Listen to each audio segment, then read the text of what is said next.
نہیں جی، خطرہ بالکل نہیں ٹڑا، خطرہ بالکل موجود ہے. اگر ہم نے خطرے کو محسوس نہ کیا، اس کو ہم نے ڈیو امپورٹنس نہ دی، تو پھر وہی حال ہوگا جو میں بار بار کہتا ہوں کراچی والا، کہ ٹینکر کا آپ انتظار کر رہے ہوں گے اور ٹینکر آئے گا اور آپ کے ٹینکی میں پانی بڑھے گا، اس کے بعد استعمال کریں گے اور اس کو پی نہیں سکیں گے. کتنے افسوس کی بات ہوگی کہ آپ کی ٹینکی میں پانی ہوگا، آپ پی نہیں سکیں گے، اور وہ پانی آپ جا کے خریدیں گے.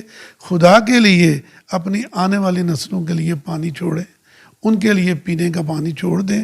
ہم اپنے حصے کا پانی پی چکے. ٹینریز ہیں، ٹینریز، وہ ٹینریز سب سے زہریلا پانی ان کا، وہ بھی جا کے زیر زمین جاتا ہے. وہ نالے میں پانی پھینک دیتے ہیں، الٹیمیٹلی وہ زیر زمین جاتا ہے اور اس پانی کو گدلا کر رہا ہے، اس پانی کو زہریلا کر رہا ہے. خالی گدلا نہیں کر رہا، اس پانی کو زہریلا کر رہا ہے، جس سے بے شمار بیماریاں پھیلتی ہیں، اور جو نون قسم کی بیماری اس سے پھیلتی ہے وہ ہیپاٹائٹس ہے. ہمارے ساتھ موجود ہیں اس وقت chairman judicial water commission justice retired Ali Akbar Qureshi. ان سے بات کرتے ہیں. جیسا بھائی، ایک تو آپ کا بہت شکریہ، آپ نے ٹائم دیا، اور دوسرا مجھے یہ بتانا کہ اس وقت زیر زمین پانی میں سب سے زیادہ نقصان اس کو کون پہنچا رہا ہے، کون سب سے زیادہ اس کا ذمہ دار ہے؟ زیر زمین پانی کو جو سب سے زیادہ نقصان پہنچا رہی ہیں وہ جو فیکٹری ہیں، جو اپنا پانی، جو اپنا ویسٹ واٹر جو فیکٹریز ہیں، وہ پانی جا کے اس کے اندر مل رہا ہے زیر زمین پانی کے اندر، جس سے بے شمار بیماریاں پیدا ہو رہی ہیں.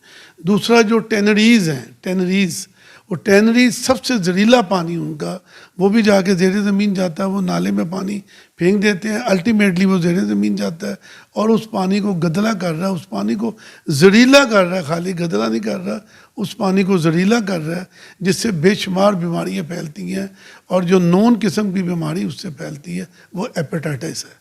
ہیپاٹائٹس اس سے بے شمار، میں اس کی مثال آپ کو دیتا ہوں. قصور اس کی سب سے بڑی مثال ہے کہ وہاں ٹینریز ہیں، کوئی ٹریٹمنٹ پلانٹ نہیں ہے. آپ کوئی فیکٹری اس وقت تک منظور ہی نہ کریں جب تک وہ ٹریٹمنٹ پلانٹ نہیں لگاتے. آپ کے بچت کا یہ طریقہ ہے، پانی کو زہریلا ہونے سے بچانے کے لیے بچت کا یہی طریقہ ہے کہ کوئی بھی جو انوائرمنٹل اتھارٹی ہے، انوائرمنٹل پروٹیکشن اتھارٹی ہے، اتنی دیر تک وہ فیکٹری منظور نہ کرے جب تک کہ وہ ٹریٹمنٹ پلانٹ نہ لگائے. ہم نے اپنے دور کے اندر یہ جو شوگر ملیں تھیں ان کے انڈر ٹریٹمنٹ پلانٹ لگوائے. ہم نے جو کیمیکل والی فیکٹریاں تھیں ان کے انڈر ٹریٹمنٹ پلانٹ لگوائے. ٹریٹمنٹ پلانٹ بڑی کوشش سے، بڑی ہمت سے، زبردستی کر کے ان کو ٹریٹمنٹ پلانٹ لگائے. ٹریٹمنٹ پلانٹ پوری دنیا کے اندر کوئی فیکٹری بھی جو ڈیولپ کنٹریز ہیں، کوئی ان کی فیکٹری اس وقت تک منظور نہیں ہوتی جب تک وہ ٹریٹمنٹ پلانٹ نہیں لگاتے. اچھا، جیسے مجھے یہ بتانا کہ جو جوڈیشل واٹر کمیشن ہے، اس نے زیر زمین پانی کے بچاؤ کے حوالے سے کیا اقدامات کیے؟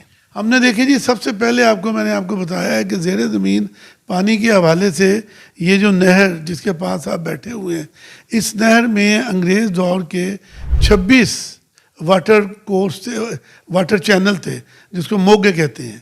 26 سے میں نے وہ واٹر کورس 17 کھلوا دیے.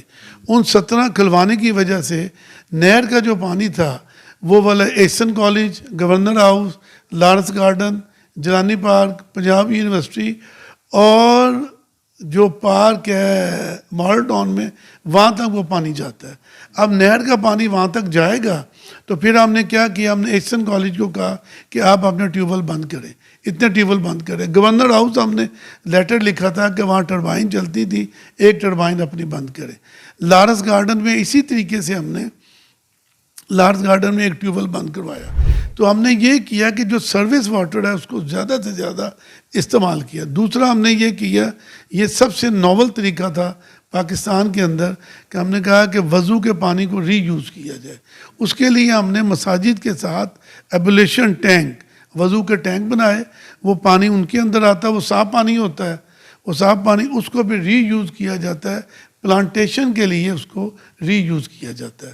اور یہ پہلی دفعہ. اس کے بعد جو سروس اسٹیشن ہے اس کے ساتھ ہم نے ری سائیکلنگ پلانٹ لگوائے تاکہ ری سائیکلنگ پلانٹ سے وہ کم ہوگا.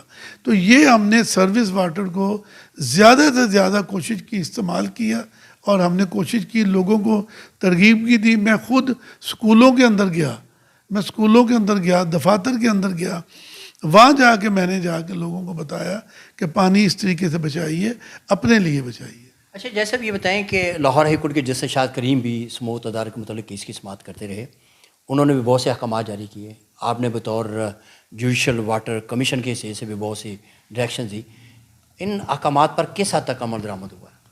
دیکھیں جی، ایک تو پہلی بات ہے کہ جسٹس شاہد کریم صاحب نے جو ریمارکیبل کام کیا ہے اس کی جتنی تعریف بھی کی جائے کم ہے، کمال کیا انہوں نے۔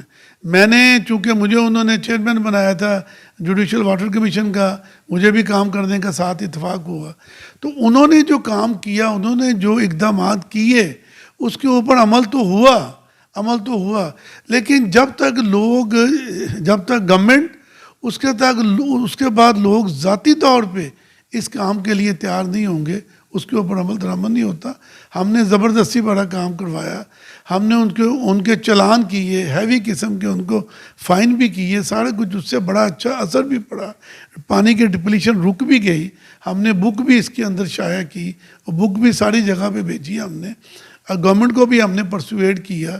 گورنمنٹ کے جو آفیسر تھے وہ میرے پاس آتے بھی رہے، ان کو بھی ہم یہ کہتے رہے۔ تو یہ it is only because of کہ جو ایکشن، جو سٹیپس جسٹس شاہد کریم صاحب نے لیے، ان کی وجہ سے یہ ممکن ہو سکا کہ ہم کافی کام کر سکیں۔ اچھا جیسے بھی یہ بتانا کہ عدالتی احکامات پر کون سے محکموں نے بہت اچھا کام کیا اور کون سے محکموں نے مایوس کیا؟ دیکھیے، مجموعی طور پہ جو محکمے ہمارے پاس آتے تھے، جس میں آپ یہ کہہ لیں کہ یہ کنٹونمنٹ بورڈ تھا، اس کے بعد LDA تھا، اس کے بعد لوکل گورنمنٹ تھے، اس کے بعد باقی ڈپارٹمنٹس بھی جتنے بھی جو متعلقہ ہوتے تھے، فارسٹ ڈپارٹمنٹ تھا، دوسرے بھی تھے، جو ہمارے پاس آتے تھے، مجموعی طور پہ جب ہم کہتے تھے تو عمل درآمد کر لیتے تھے۔ اپنے طور پہ کوئی انیشیٹو نہیں تھا، یہ بڑی افسوس کی بات ہے۔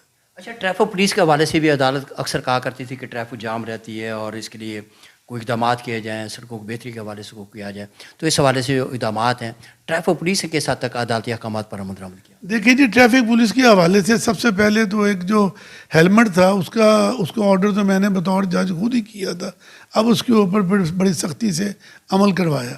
اس کے بعد پھر ٹریفک پولیس سے سب سے امپورٹنٹ یہ کام کروایا کہ ہر گاڑی کا ایک فٹنس سرٹیفکیٹ ہو، اگر وہ فٹنس سرٹیفکیٹ اس کو ملتا ہے تو وہ سڑک پہ آئے، ورنہ نہ آئے۔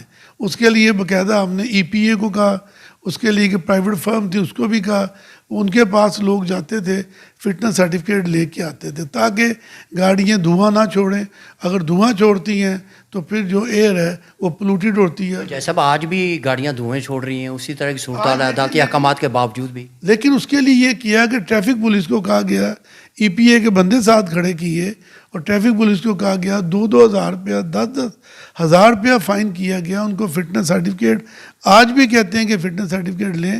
اب یہ پولیس کے جو DIG لیول کے بندے تھے ان کو اپنے پاس بلایا، ان کو سینسٹائز کیا کہ یہ بڑا امپورٹنٹ معاملہ ہے، اس کو دیکھیے۔ لیکن عام اگر سڑکوں پہ جائیں تو سڑکوں پہ ابھی بھی صورتحال وہی ہے، دھواں دے رہی ہیں گاڑیاں اور وہاں پہ وہ چل رہی ہیں۔ کہ اس کے اندر فرق ضرور پڑا تھا۔ اب یہ دیکھیں، یہ تو پولیس کا کام ہے نا، گورنمنٹ کا کام ہے کہ گورنمنٹ اس کے اوپر سختی کروائے تو پھر اس کے اوپر عمل ہوتا ہے۔ جیسا پہلا تو کام ٹریفک پولیس کا خود اپنا ہے کہ وہ دھواں دینے والی گاڑیوں کو باہر نہ آنے دے، ان کے خلاف کارروائی کرے۔ عدالتی احکامات بھی آئے، جیسا آپ نے بہت کام کیا اور سب لوگ جیسے شاہد کریم کی سب کی تعریف کرتے ہیں، آپ کی تعریف کرتے ہیں، آپ نے بہت سا کام کیا، لیکن سڑکوں پہ اس طرح اس کا آیا نہیں عمل درآمد کہ اب کوئی گاڑی دھواں دینے والی نظر نہ آئے۔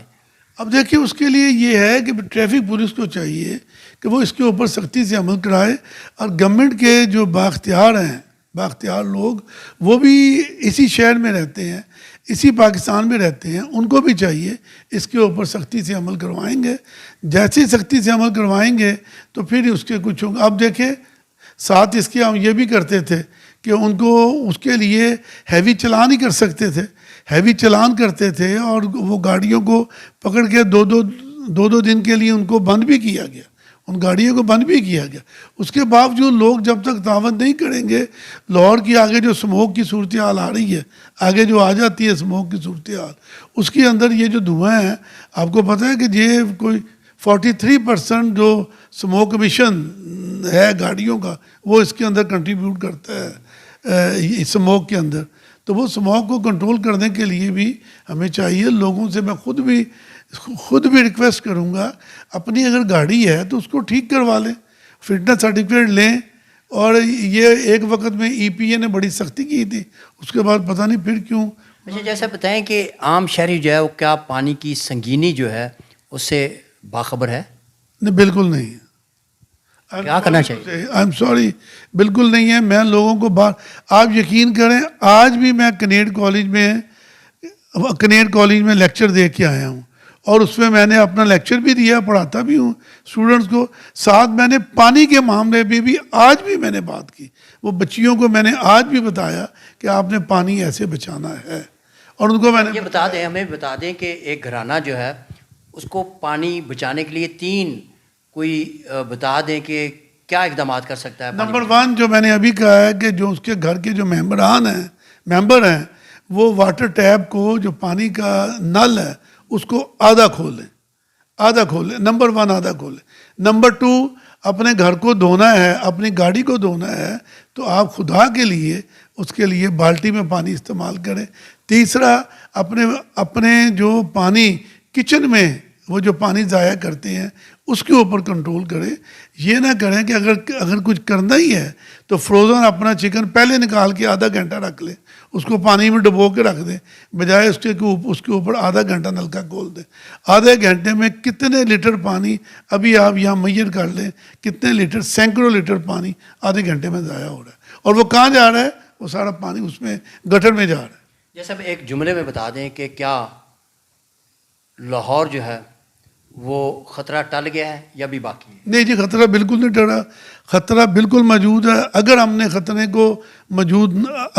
کو محسوس نہ کیا, اس کو ہم نے ڈیو امپورٹنس نہ دی, تو پھر وہی حال ہوگا جو میں بار بار کہتا ہوں کراچی والا, کہ ٹینکر کا آپ انتظار کر رہے ہوں گے اور ٹینکر آئے گا اور آپ کے ٹینکی میں پانی بڑھے گا, اس کے بعد استعمال کریں گے اور اس کو پی نہیں سکیں گے. کتنے افسوس کی بات ہوگی کہ آپ کی ٹینکی میں پانی ہوگا, آپ پی نہیں سکیں گے, اور وہ پانی آپ جا کے خریدیں گے. خدا کے لیے اپنی آنے والی نسلوں کے لیے پانی چھوڑیں, ان کے لیے پینے کا پانی چھوڑ دیں. ہم اپنے حصے کا پانی پی چکے ہیں. بہت شکریہ جے صاحب آپ کا, آپ کے قیمتی وقت کا. یہ ہیں جسٹس ریٹائرڈ علی اکبر قریشی جو کہ چیئرمین ہیں جوڈیشل واٹر کمیشن کے.